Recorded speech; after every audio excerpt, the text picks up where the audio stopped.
Imagine a land parched by drought, where hope hangs by a thread. This was Israel during the time of the prophet Elijah. After years of praying and challenging the false prophets of Baal, Elijah climbed Mount Carmel.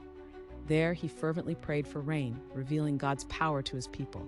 As he watched, he saw a tiny cloud form, and soon the heavens opened. Rain poured down, bringing life back to the land. Elijah's faith transformed despair into a vibrant promise of renewal.